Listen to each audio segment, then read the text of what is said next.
This is Mithra, who was born when he emerged from a cave, not a virgin birth like Jesus. In his book, Image and Value in the Greco-Roman World, Richard Gordon writes that there is no death of Mithras, and thus there is no resurrection of Mithra.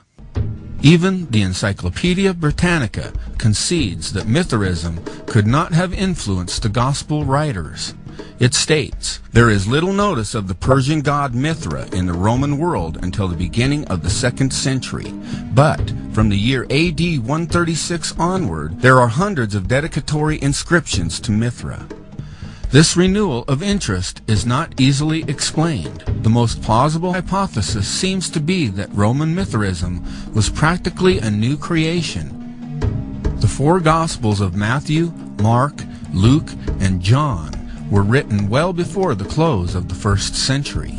If Mithraism wasn't even known in the Roman world in the 1st century, as the Encyclopedia Britannica stated, then it is misguided to suggest that teachings regarding Mithra influenced the New Testament writers. As for resurrections, academic scholars of religion acknowledge that there is no evidence for the belief that any of these mythical deities were believed to have risen from the dead prior to the time of the New Testament and Jesus.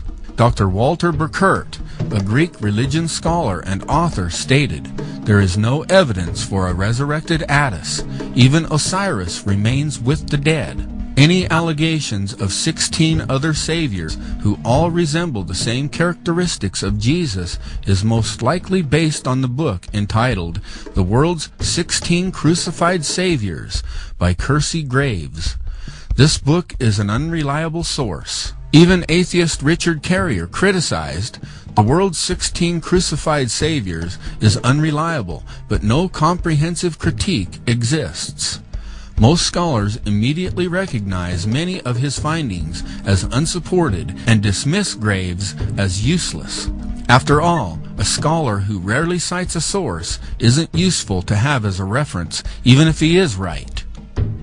Dr. Norman Geisler wrote, "The only known account of a god surviving death that predates Christianity is the Egyptian cult god Osiris. In this myth, Osiris is cut into 14 pieces, scattered around Egypt, then reassembled and brought back to life by the goddess Isis. However, Osiris did not actually come back to physical life, but became a member of the shadowy underworld. This is far different than Jesus' resurrection account, where he was the gloriously risen Prince of Life, who was seen by others on earth before his ascension into heaven. Even if there are myths about dying and rising gods prior to Christianity, that doesn't mean the New Testament writers copied from them. Even atheists and non-Christian scholars have rejected this idea that Christianity has been borrowed from ancient myths. The well-respected Sir Edward Evans Pritchard wrote, "The evidence for this theory is negligible."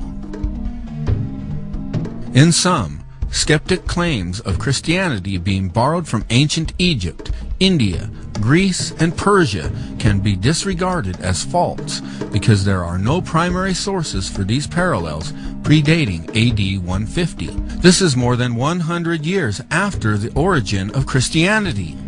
Before AD 100, all of the mystery religions were still mostly confined to localities, but after AD 100, they gradually began to attain popularity throughout the Roman Empire. Many writers use the late source material produced in this period, after AD 150, to form reconstructions of what they think the cults must have been earlier to their spread in the Roman Empire. So if there was any influence of one on the other, it was the influence of the historical events of the New Testament on mythology, not the reverse. Peter wrote, "We have not followed cunningly devised fables, when we made known unto you the power and coming of our Lord Jesus Christ, but were eyewitnesses of his majesty.